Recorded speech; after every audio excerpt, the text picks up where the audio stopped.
All right, we are doing 1.6 compound inequalities. I can create, sorry, forgot my E, and solve a system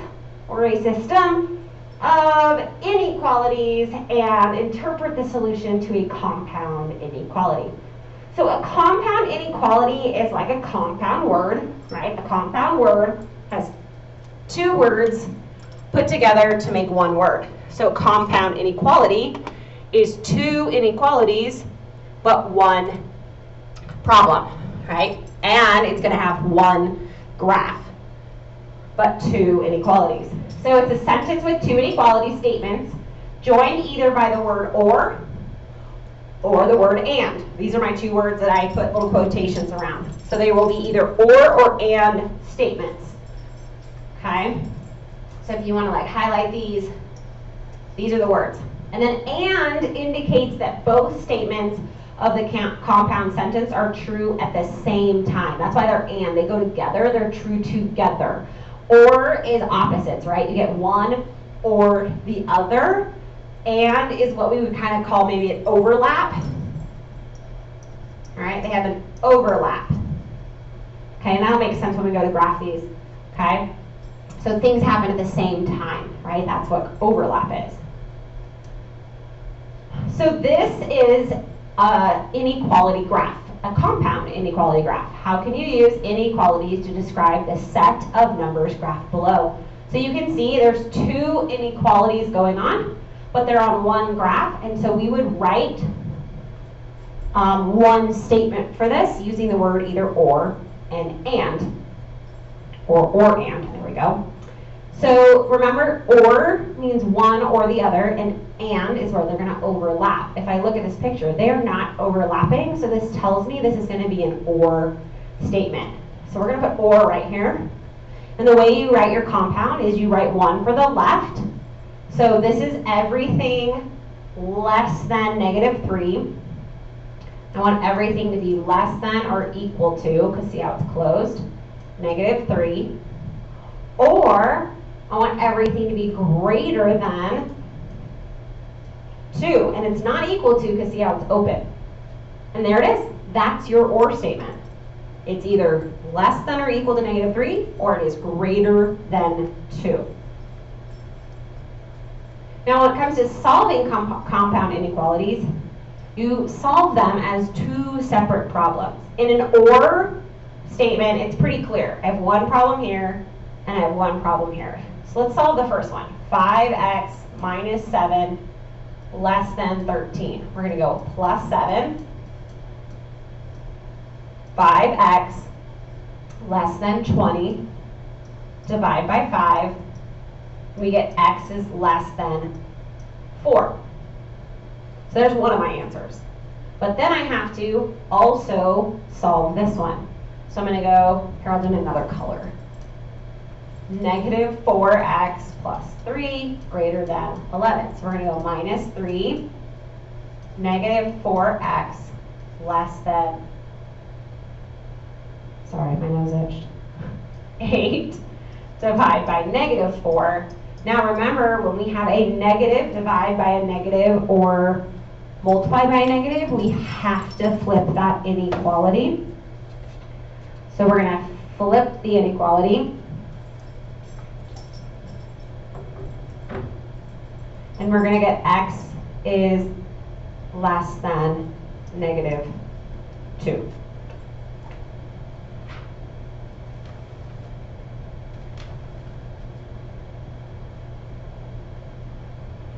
Okay. So now we're going to graph these. Okay, remember this still is technically an or statement because that's what we started with, right? We started with an or statement. So let's graph this. I have one. Should I do them in the same color? Here we go. So my first solution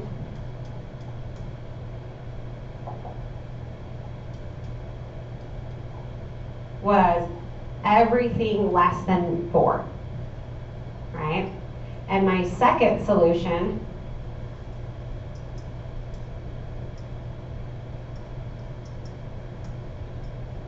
was everything less than negative 2. But if we notice, first of all, they both are going to the left. And if we continued our black, this top number line, right, my inked black number line, I would end up crossing over negative 2, right, because negative 4 is over here. So what's going to happen when we combine these, we end up actually now with one number line. I'm just going to, try to get there. There we go, there's negative 2, and it's everything less than. And just like we combined our number lines, because it's the one answer, we can now just say x has to be less than 4, because it takes care of everything. So sometimes we're going to have to check that, right? Do they overlap? Do they combine answers? So I went from 2 problems and 2 number lines to really one answer and 1 number line. So we got to just check that every once in a while. So the second one is an and problem, because you'll notice it doesn't say the word or. It has negative 12 is less than or equal to 7x plus 9, and 7x plus 9 is less than 16. So an and problem won't have the word and. We'll write it like this, where it's one problem, but we're still going to solve them as 2 problems. So we're going to kind of separate them. So problem number 1 is negative 12 less than or equal to 7x plus 9. And problem number 2 is 7x plus 9 less than 16. And then you'll solve them as 2 problems. So we'll go minus 9. That would get me negative 21 less than or equal to 7x. Divide by 7. Now I didn't divide by a negative, so I'm going to leave it. Negative 3 less than or equal to x. So there's my first one. So the second one, I'm going to go minus 9 here. Same thing, see? 7x less than, that would get me 7. I'm going to divide by 7, and we get x has to be now less than 1. Okay, so again, I'm going to graph both of them. So the graph for this, here's 1, 2, 0, and it's open, and everything goes towards the 1. Now if I graph my first one, that's not a very good one, hold on. The arrows are too big. Negative 3, negative 2, negative 4. This one's going to be closed. That's an arrow, by the way. And I want everything bigger. See, negative 3 has to be less than all my answers. All my answers have to be bigger. So it's going to go this way. But if we notice now, they actually face each other. And because they face each other, when we combine them, we get negative 3 here, closed still, and then negative 2, negative 1, 0, 1, 2. This one's still open, and we're just going to color in the space in between. Because it can't be less than negative 3. It can't be bigger than 1. So it's only the space in between. And then we combine our inequality. Negative 3 less than or equal to x, but less than 1.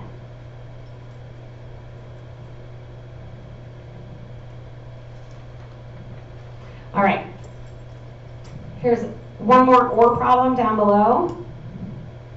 Maybe pause and try this one and then see how you did, and then we'll move on to the next page. So I'm going to do a little differently. I'm going to do it right here. I'm going to go plus 1, 6b less than or equal to 42, divide by 6, and we get b is less than or equal to 7. Okay, and maybe even just graph it right now. Here we go. Here's 7, 8, 6, closed, because it's equal to, but everything less than. Okay, so there's that one. All right, I'm going to rewrite my problem here. 2b plus 1 greater than or equal to 11. Remember, this is an or. Minus 1. 2b greater than or equal to 10. Divide by 2. and we get b greater than or equal to 5. If I graph that, I get 5, 6,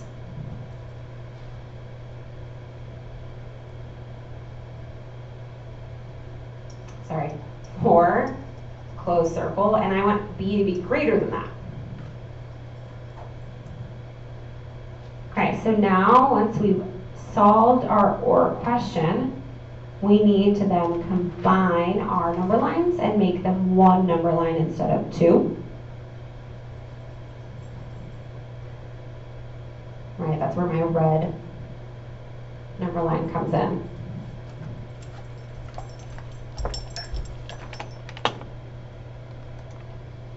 Okay, sorry, need to check my phone, apologize. So, when we go to combine this, if you notice, 5 faces towards 6, and 7 is also facing towards 6. But the difference with this and an or, with an and, we stop, because it has to be combined, and there has to be that overlap, and it has to be between them, right? It says right here at the beginning that it has to be between those two, and so it can't be any less. It's an and statement. Both have to happen. Well, with an or, I can have either or happen. And so what happens with this is they don't have to worry about overlapping and stopping. When we combine these two, we actually end up, and I'll show you, we actually just end up coloring the whole number line and saying all real, or what we would also sometimes say like infinite many solutions. Everything works. And that's because it's an or statement. One or the other has to happen. And so since one of them is equal to 5 and everything bigger, and the other one is equal to 7, everything smaller, they take care of every single number. It's an or statement. One or the other happens. With an and statement, they both have to work. They have to both work.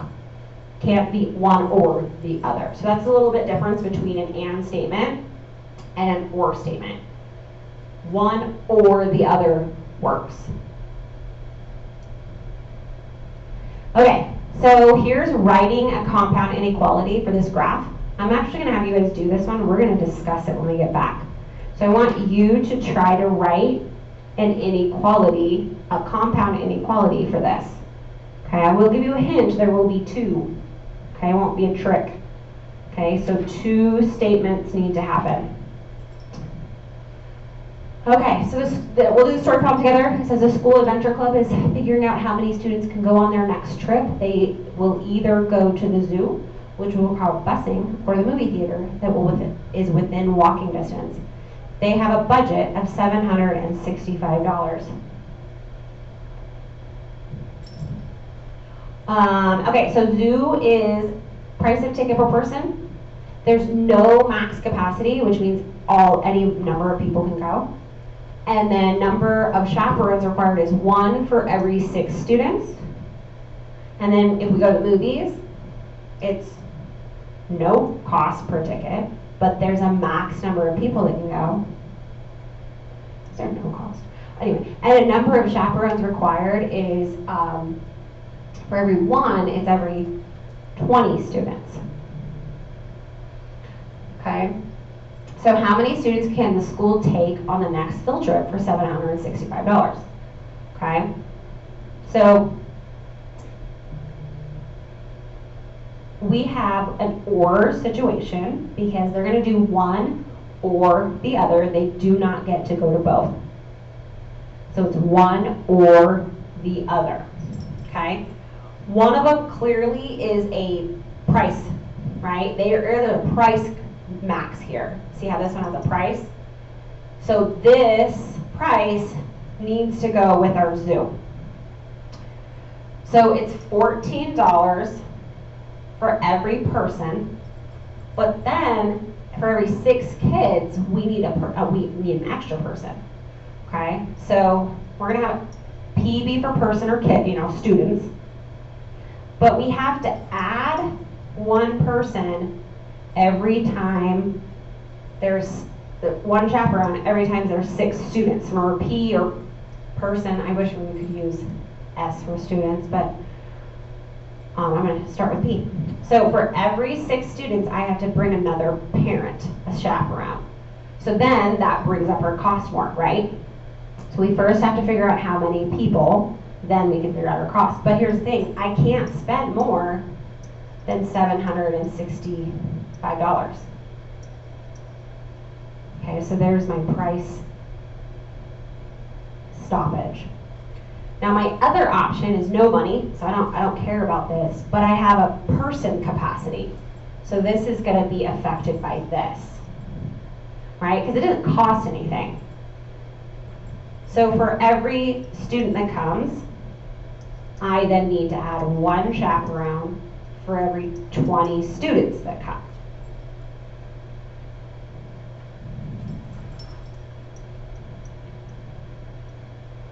We're going to go this way, sorry. For every 20 students, I need to add a person.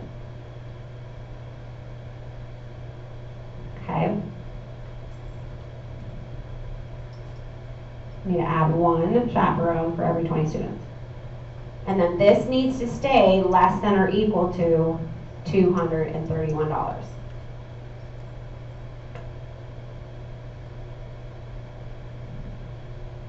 So we want to figure out what the total number of possibility of students that I can take for either the zoo or for the movie ticket.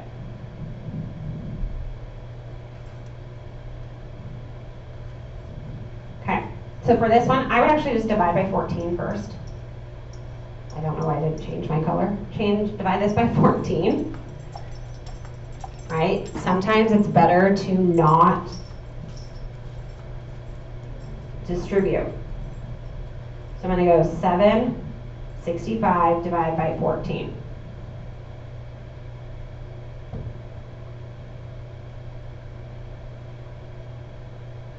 Oh, I'm going to pause. I don't like that decimal and I want to do this with you guys. So we're going to pause. Don't finish this. But here's your independent practice. I want to finish that problem with you in class. So pause. But here's your independent practice. Can you please try doing your independent practice? This is an and statement. That will be my hint for you. Okay, both have to happen. All right, until next time.